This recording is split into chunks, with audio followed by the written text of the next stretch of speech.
The purpose of Wealth Talk is to educate, inform, and hopefully entertain you on the subject of building your wealth.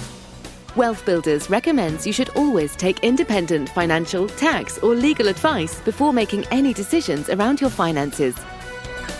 Today's episode is brought to you by WealthBuilders membership, a proven step-by-step process that helps you achieve financial security within 2 to 3 years. To find out more, head to wealthbuilders.co.uk/membership.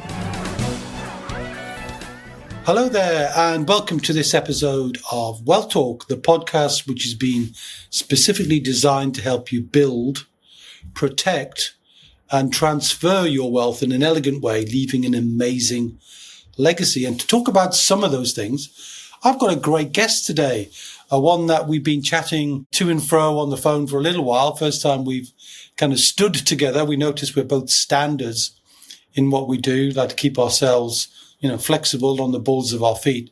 And it's the amazing Sen Wharton. Now, before I get you to speak too much about what you're going to talk about, Sen, that's such an unusual name. I've never come across that name. What's the derivation? Well, top marks for getting pronunciation bang on first time. You wouldn't believe how many versions I've had of pronouncing T-S-E-N. That T really kind of throws people. The origins of it, Kevin, are that my mum, her side of the family, has a large ancestry dating back beyond where she was born to China. She wasn't born there. She is from British Guyana in South America, interestingly. So she looks Oriental, but she speaks with a Caribbean accent. But her family, from her grandparents, go back to the China side. So it's that Oriental origin that's come down. I'm the only one in her entire family, as in from my mum's side, that actually has an Oriental name, me and my siblings. So it's kind of come from nowhere back into it. My dad's English. I'm born and brought up in Scotland. I have Scottish heritage in me as well from the lines of it. So it's a real mix. But that's the origin of the name and the ethnicity. All right. Well, thanks for explaining that. And it's a real mix, the whole principle of wealth building, isn't it? You heard me talk about build, protect, and transfer wealth.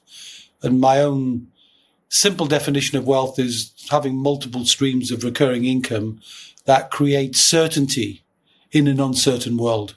How would you frame your definition of wealth? What does wealth mean to you, given you're on the Wealth Talk? Well, I love the way that is coined in a phrase and it rolled off so eloquently from your tongue there. I can't say I'll have as articulate a definition. I'm thinking on my feet here, but I like what you said about certain in an uncertain world. I like to see things as predictable as much as possible. And I see wealth being assets that one owns that generates more than enough income to cover what we wish to do, not just basic needs, but a level of comfort. Doesn't need to be crazy splash out spending, but the things that we want in life to be able to live the way we want, travel the way we want, enjoy the time we've created through having put the time to building assets. And for me, I'm a family person, so it's much about creating experiences with that wealth, enjoying that with family and close friends, and making sure it endures. But the whole thing is that I wish for it is that it's fairly low stress. It's quite predictable and it's low stress. Nice. So, I like that. Yeah. There's a lot of noise that goes on. Oh, yes. Of course, in the whole wealth building arena, including the teachers and the gurus and those who would have us believe there are magic pills, silver bullets, and get rich quick opportunities. But you and I think differently on that, don't we? So Absolutely. Why don't you help us understand a little bit more? So you give us the derivation of your name, but tell us a bit more about who you are, what you do, who you do it for, and how that specifically would help anybody looking to build their wealth.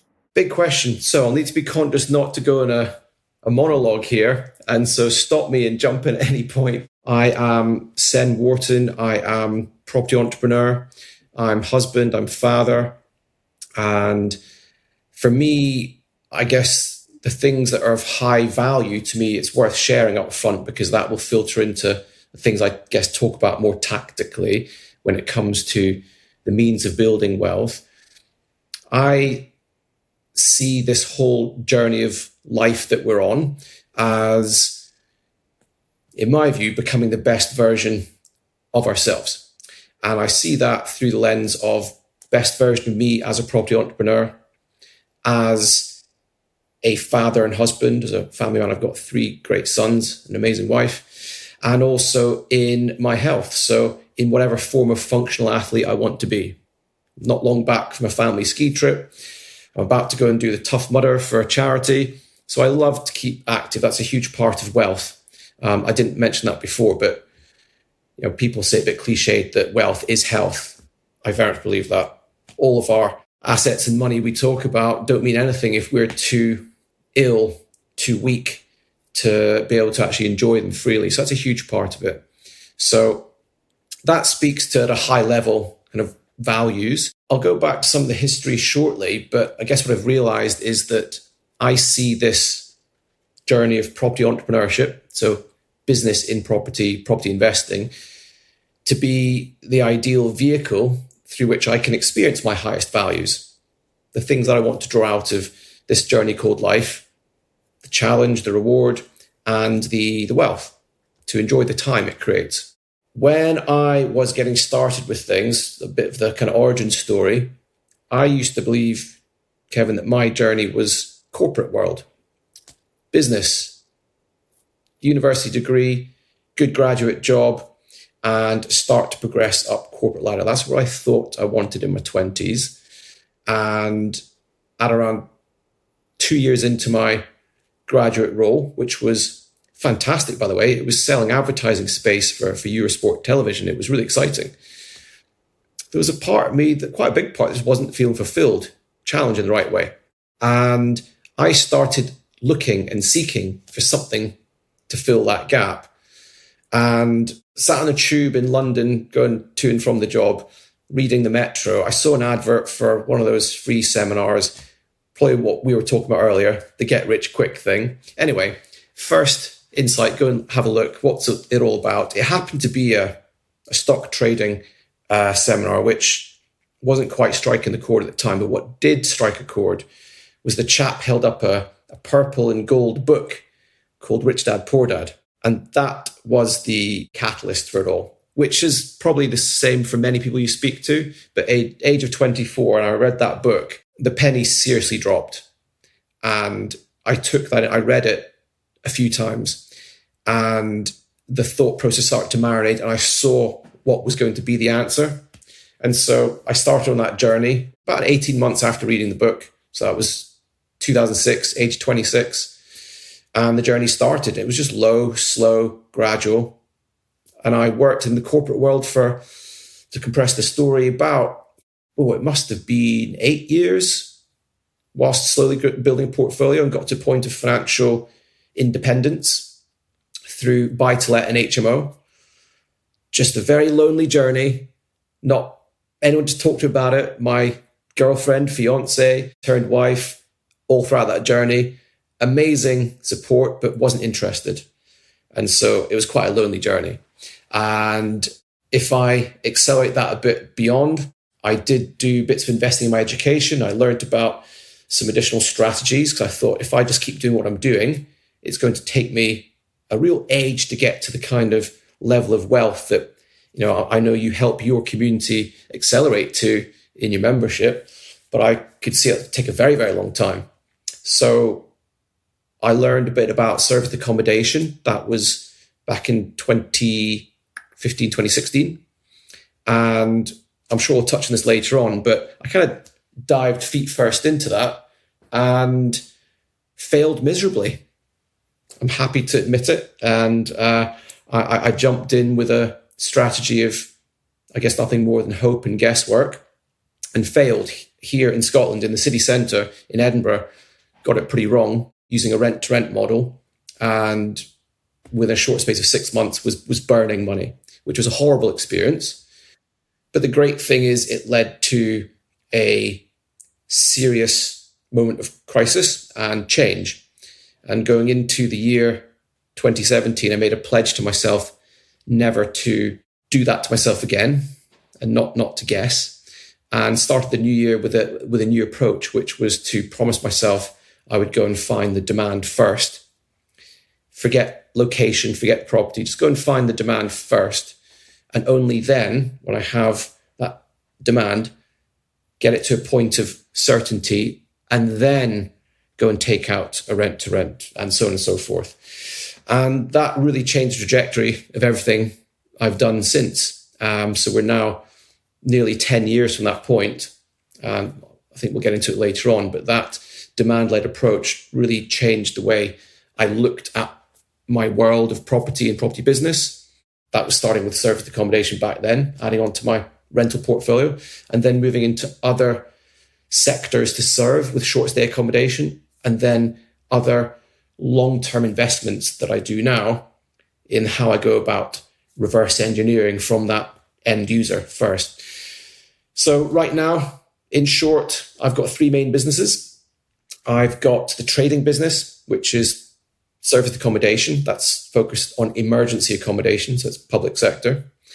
Then I have a long-term investment business, which is the houses and the blocks of flats, focused on supported housing, supported living.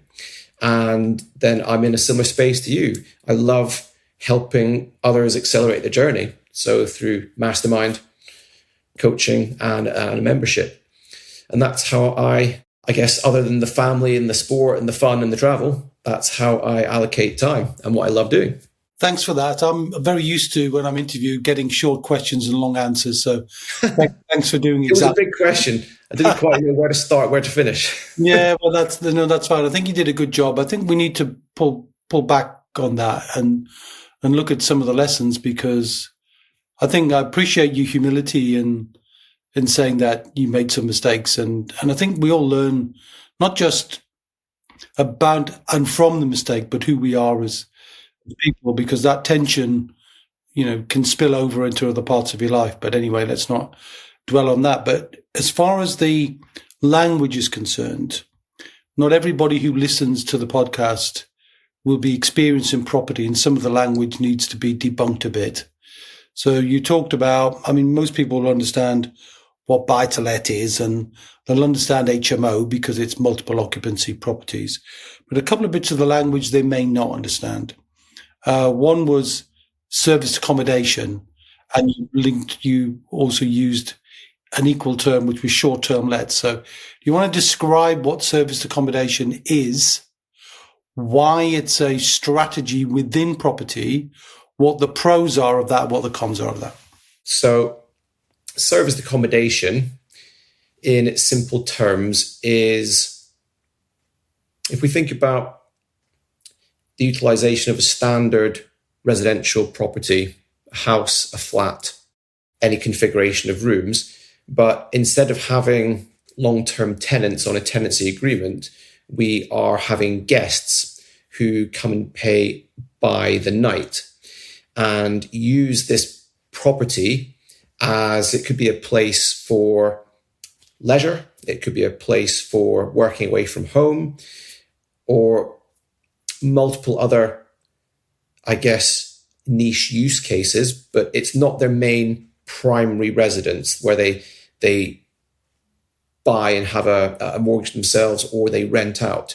And so we're using a residential property a bit more like a commercial asset by being kind of like a hotel and having guests, and we are providing an element of service, hence the serviced accommodation. So people will come, and for that nightly price, which is a good bit more than monthly rent, they will have the benefit of using the entire property and using all the utilities, the heat, the light, the Wi-Fi, have it fully furnished, and in many cases, very beautifully furnished, often giving an experience that one wouldn't get in their own home. Some use cases are people go and stay for a weekend in the kind of place they could only dream of owning, but they get this kind of fractional use, if you will, of a beautiful luxury place. Or it could be very standard accommodation that is being used by people working away from home to go and build some infrastructure. In my case, my guests are actually homeless members of our community, made homeless for a number of different reasons. And they're the end user guest, and the council is my client. So that's a very different, I guess, counterintuitive guest, but it's a very effective, I guess, way of using serviced accommodation. The pros and the cons. The pros can be that the top line booking revenue that one generates is a good bit higher than what you'd get from what is capped at your monthly rent. The market rent is the market rent. But a nightly rate times 30 nights, if it's fully occupied, could go into quadruple what the rent is. And so it means you could have much higher profit. You have quite a degree of flexibility in how you turn on and off that tap. So you can pause, you can use it for the family if you wish. You don't have tenants. So of course, right now when the rent reform bill is worrying a lot of landlords, tenant-related issues aren't a thing. If someone misbehaves in your property, then they can be asked to leave, just like a hotel could ask them to leave. So it gives a huge amount of control. I won't go into other benefits that have existed for tax relief, etc., but there are some simple tactical operational things. The cons, the biggest one is exposing the owner-operator to downside risk. So setting up a property at relative expense and furnishing it nicely and not having anyone come.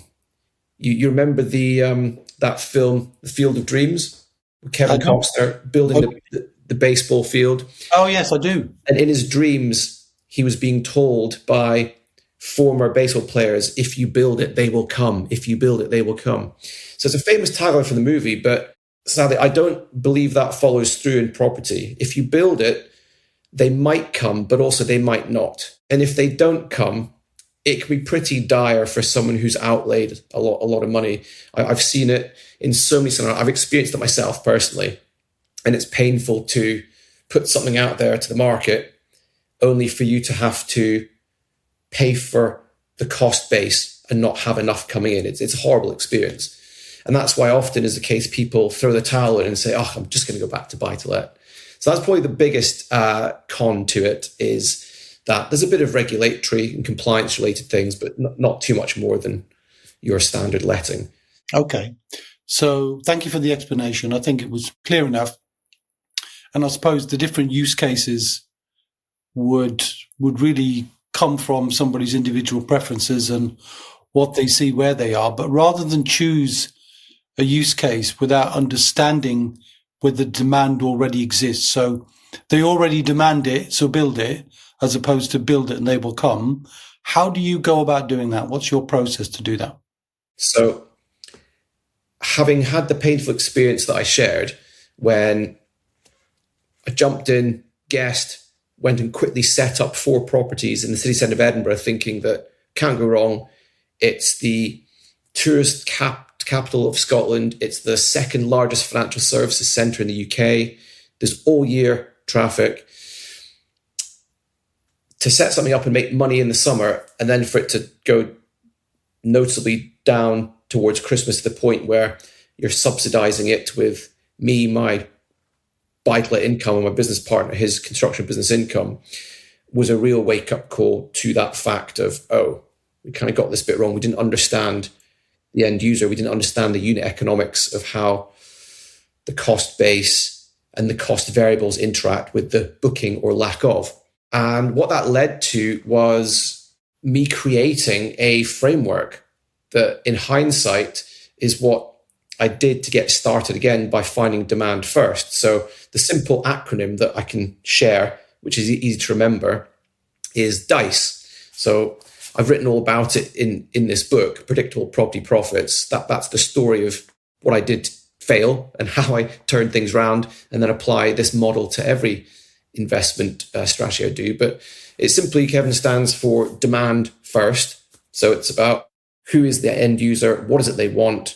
And when I get to the I part, the I is identifying the appropriate solution. So that what's the right property solution for that demand? So is it, for example, a 4-bedroomed house in a kind of suburban secondary town that's 30 minutes drive from this energy from waste plant because my end user is a major specialist engineering company that's going to be there for 12 months, moving different specialist trades in to build a biomass boiler.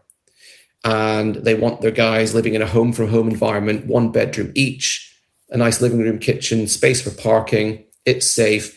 And it's not on a high street where they can be distracted by bars and nightclubs, that kind of thing. But yet they can jump on a motorway and get to their place of work in 20, 30 minutes. So that's identifying the solution. That's the D, the I. The C in DICE is really important. This is a game changer that I hope people will take away. And this is getting commitment in advance. And it's quite simply this concept of pre-selling. So before we actually part with capital, part with cash, I certainly prefer to get a deal lined up by way of some form of commitment. Now, that commitment could be a verbal yes on the phone, all the way up to some kind of booking agreement, deposit, a waiting list. It might be a pre-lease agreement in the supported living space where I'm operating now. It's that there's a whole, I guess, spectrum of levels of commitment, but I'm looking to get as far along that spectrum as possible before I move to the E, which is execute. Now I'm going to go and do the deal. I will, for example, when I got started, sign a lease to do the rent to rent. I will put the money down to buy a property.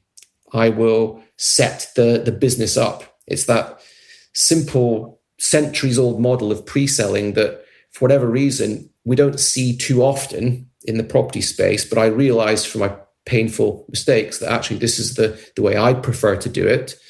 And applying that model to serviced accommodation first is what I found to be tremendously successful, and have since gone on to apply it to other property strategies I get into. All right, well, let me ask you a question. So you had the painful experience. You didn't have this model. Did somebody teach you this model? Did you invent the model? In a way, someone did teach me this model in a different space altogether. So I credit in my book 2 American software entrepreneurs who I learned from in 2014. At one point, Kevin, I wanted to have a SaaS, not a pension SaaS. I do want one of those, but a software as a service. And I went on a course to learn how to start and build a software as a service product. And this was back in 2014.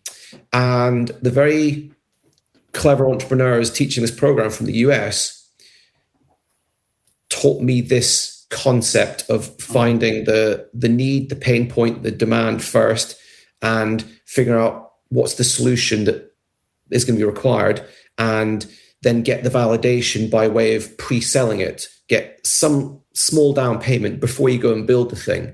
And so I did do that at a small scale, and I actually got some pre-sales for a software concept, and I actually built it back in 2014, 2015, and then really struggled to get it big and off the ground, and realized that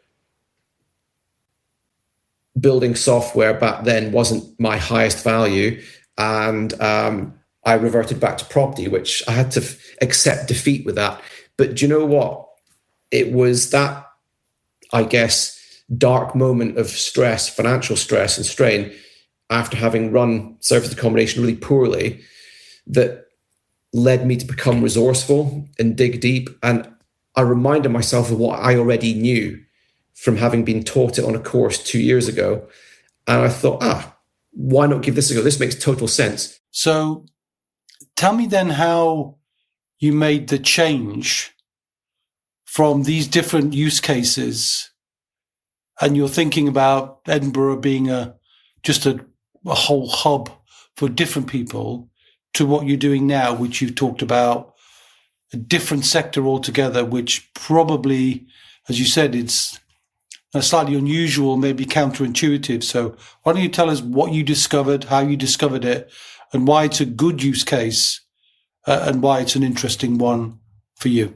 So, and you're quite right by talking about borrowing the ideas and best practices and inspiration, the innovations from other sectors, I find a lot of gold in doing that.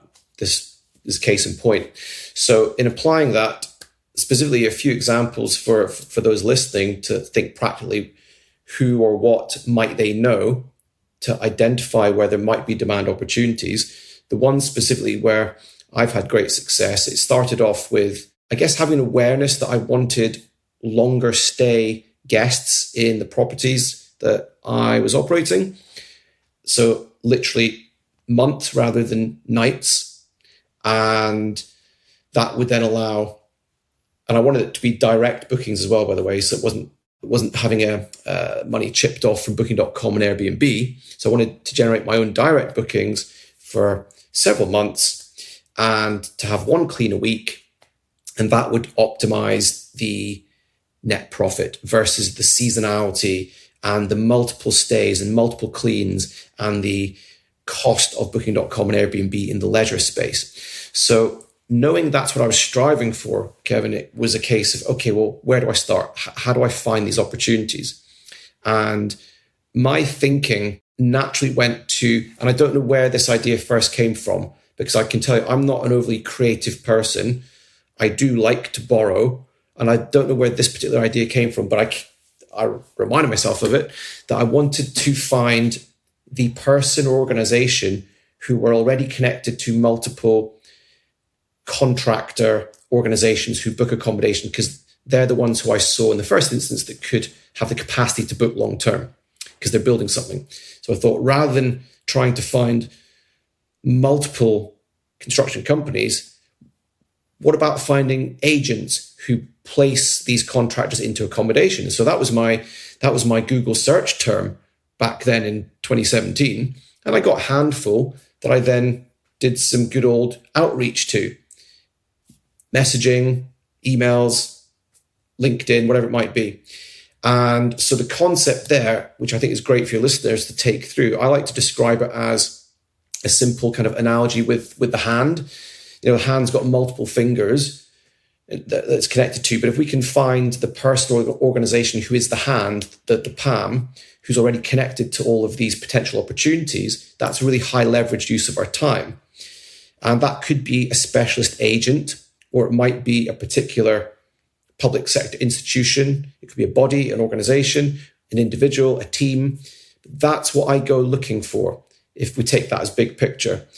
So in the first niche, it was contractor accommodation agents.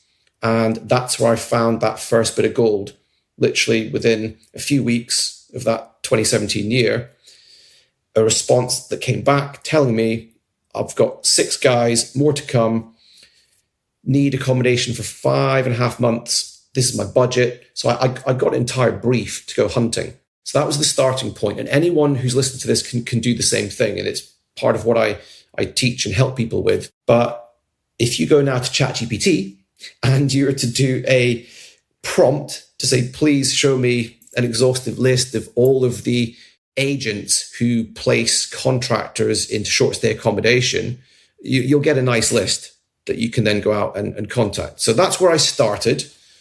And after a 2-year run, and I could see the writing on the wall that the project's come to an end, had a great experience. We've rapidly built a business that went from losing money the year previous to getting that first £1,000 of profit within a 45-day period, and then over £10,000 a month in profit in less than 12 months. It was really, exciting, but it wasn't going to last forever.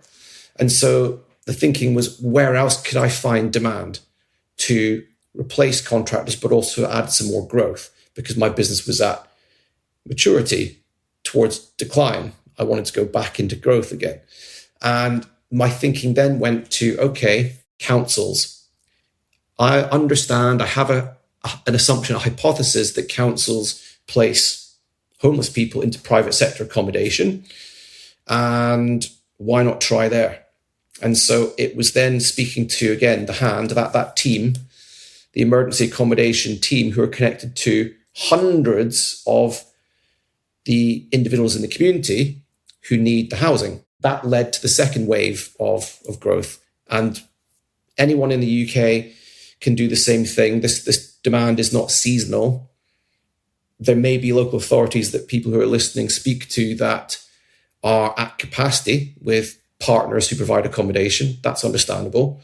But in my experience, if someone was to speak to probably 3 or 4 different local authorities, there's a very strong chance that one of those still requires more housing stock to be able to utilize for this need. So that was a very practical example of 2 niche end user groups, but I've helped people find demand in all sorts of unusual niches based on what and who they know, both private sector, public sector. It's really, really interesting. And I find that great fun. This is what I love about property entrepreneurship.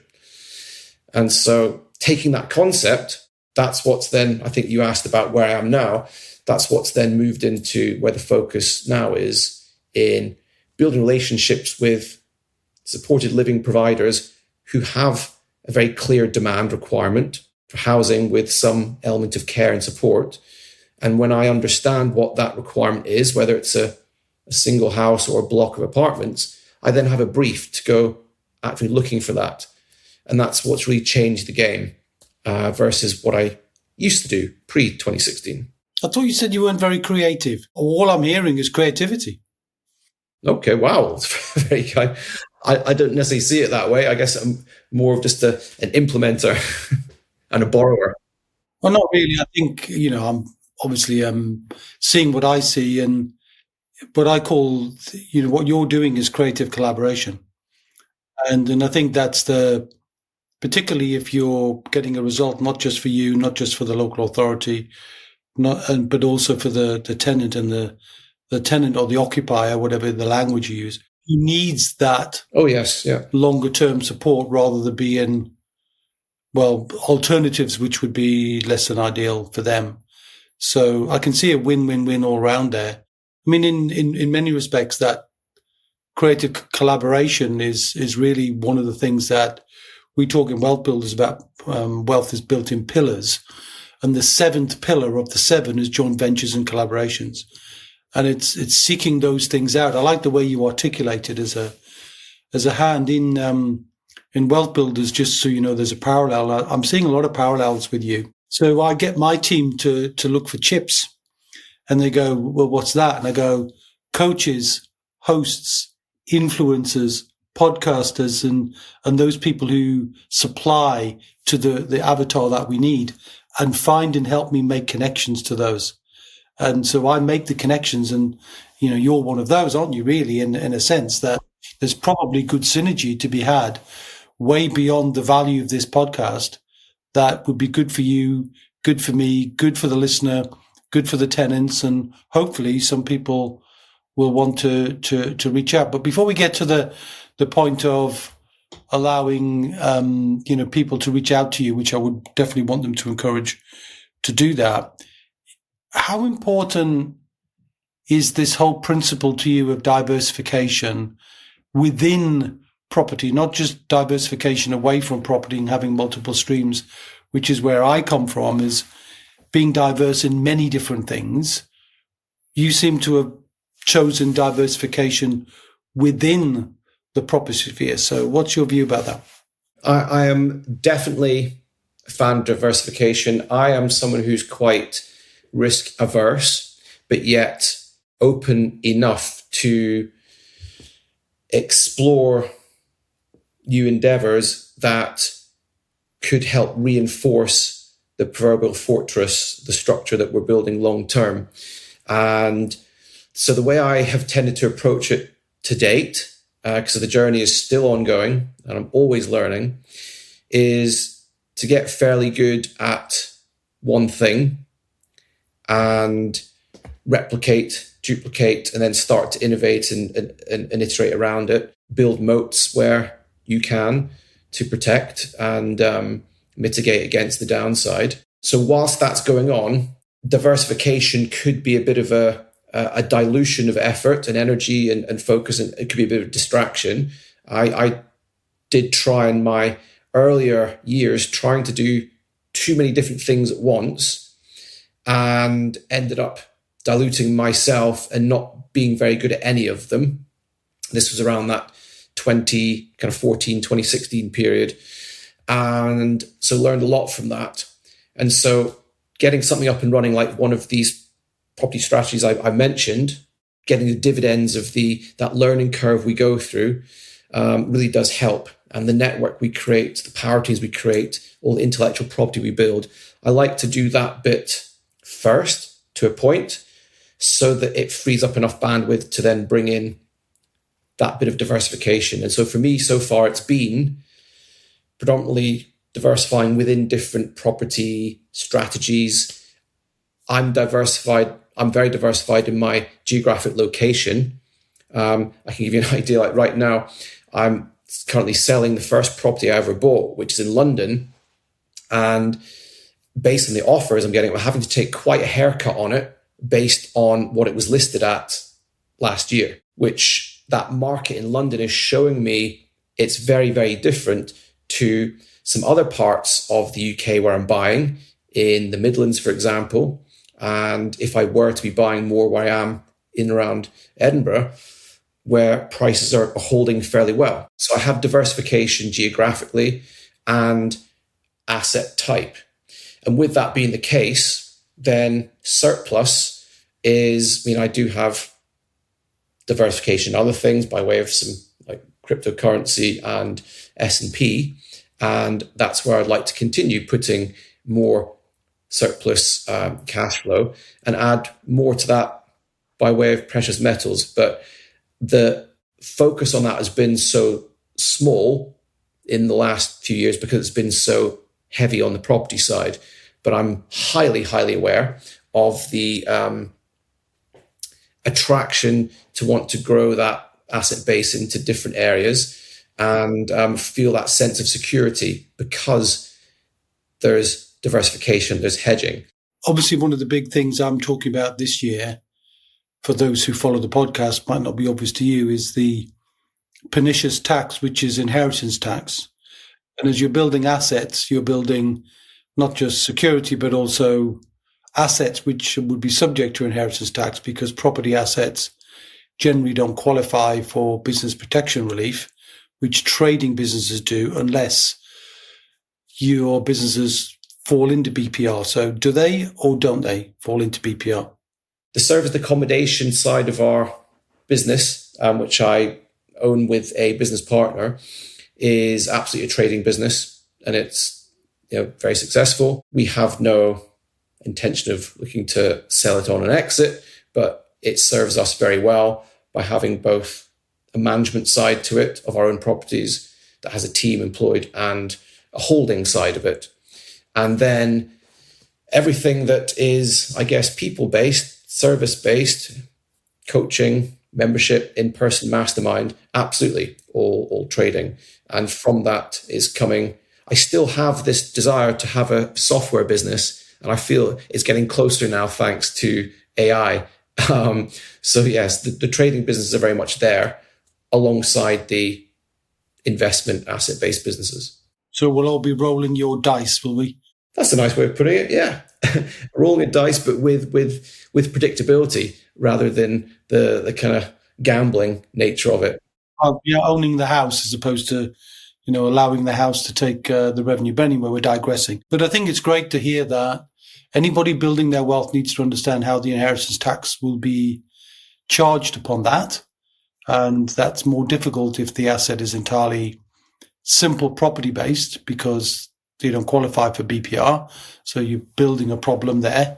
And what are you doing to help the next generation kind of understand what you're doing and what's their involvement from a family perspective? Oh, this is a topic I absolutely love. So we talk about entrepreneurship as an everyday piece. My boys are still in full-time education. One is soon to go to university, and that was nearly not to go to university because there are many other things one can do, but it was decided in the end that that's the life experience to go after. But because we talk about it and discuss it, and they have an understanding of what dad does, both with the property physically and in talking to people and helping them through kind of mentorship, they've got a good awareness of creating value through these different means. And they've all been involved in their own endeavors. So, for example, the eldest one, when he was 10, started baking tray bakes to sell to our serviced accommodation business to put in as a welcome gift. And he learned in that process to invoice us. His business was called Tiffin Me Please, because he baked tiffins. And he would create an invoice with a letterhead and create value for our company. He'd buy the ingredients. And so he learned from that. And that then went on to starting a bin service for our neighbours, because we live rurally up a driveway. So he'd put a letter through their door to pre-sell the service, and they signed up in advance. And then on a monthly basis, take the bins out, take them back. Now that's passed down through two other brothers. So now the oldest one's nearly 18. And the young one, who's 11 now, he runs that business. He's inherited it. Now, the oldest one, he started a business last year, a trading business on Amazon. So using the same principles, used a clever tool called Helium to find demand and reverse engineer a product with a higher chance of being successful. He had to go and source that, brand it, create it, and launched that successfully last summer. So he's got his first real trading business at age 17. He launched it before his 17th birthday, actually. And as part of the property side, having conversations with our tax advisor, these young men will be introduced to the business by way of growth shares. And ultimately, my eyes are on actually setting up a family office, which I'm excited about. So the early shoots of both entrepreneurship and investing have started. And I can't say that we've got that rock solid foundation structurally in place yet, but it's on the horizon for how we use group structure, family investment business. It's going in the right direction. Well, when you see what you're doing, and that's great. Thanks for sharing that. That's an insight that is probably fascinating for many people, including me, to hear. Because when you've got entrepreneurial children inspired by a creative dad who doesn't think he's very creative, and they become self-aware and able to control things, they can build that predictability rather than the illusion of certainty, which sometimes appears at jobs. And you don't meet job holders very often who are wealthy because the taxes are too punitive and they're always worried about the future of the job they can earn, but it's more difficult to keep that earning going and certainly to be financially independent early. So I think it's great what you're doing. Definitely, I would want to encourage you to take a leaf out of the Wealth Builder book and look at how SSAS can help you with that. It's like a family investment company, but tax-free. So definitely I would encourage you to do that. And as an open-minded man, borrowing lessons from others, that would be great to share that with you. I've really enjoyed the conversation with you and learning about you, learning about what you've been doing. I'm sure we could talk more. And what I'll do is give a space for people to either get a copy of the book or reach out to you. So how would best people do that if they like what they hear and they'd like to connect with you beyond just listening to you on the podcast?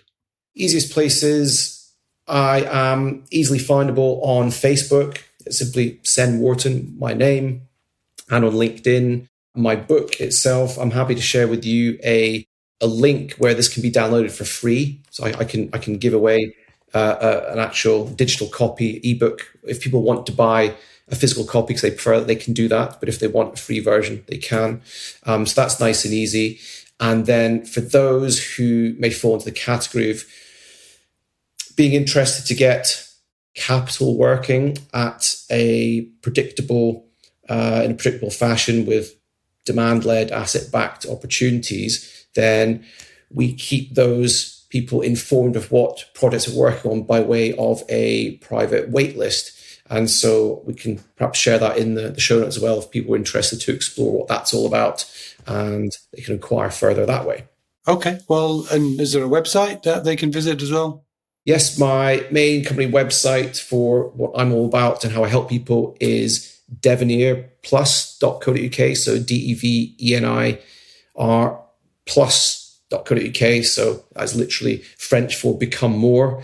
Yes, it is. I was just thinking that. I remember that from my economics and French days. I was thinking devenir is the word to become. So you obviously thought that through, right? Which is pretty cool. It's always method in the madness of a name. There is absolute method and madness. There's a whole lot more to it. And I can tell you another day that the method and madness behind the design of our logo as well, because there's a story there as well. Okay. Well, I'm sure you and I will talk again, and I'm sure there'll be other reasons for you to share your wisdom with us on other days as the landscape continues to change and people continue to need to learn and make distinctions from other people. So thanks for sharing. Thanks for being here on the podcast. I look forward to sharing other lessons with other able teachers and mentors and guides, because seek out guides, ladies and gentlemen out there. Don't try DIY. You make the mistakes Zen made, you make the mistakes I made. A good mentor and a good guide can help you make those intellectual shortcuts and stop making those mistakes to accelerate your wealth and get you to a place where you don't feel any pain. So until next time, see ya. We hope you enjoyed today's episode. Don't forget that we are constantly updating our resources inside the Wealth Builders membership site to help you create, build and protect your wealth. Head over to wealthbuilders.co.uk/membership right now for free access. That's wealthbuilders.co.uk/membership.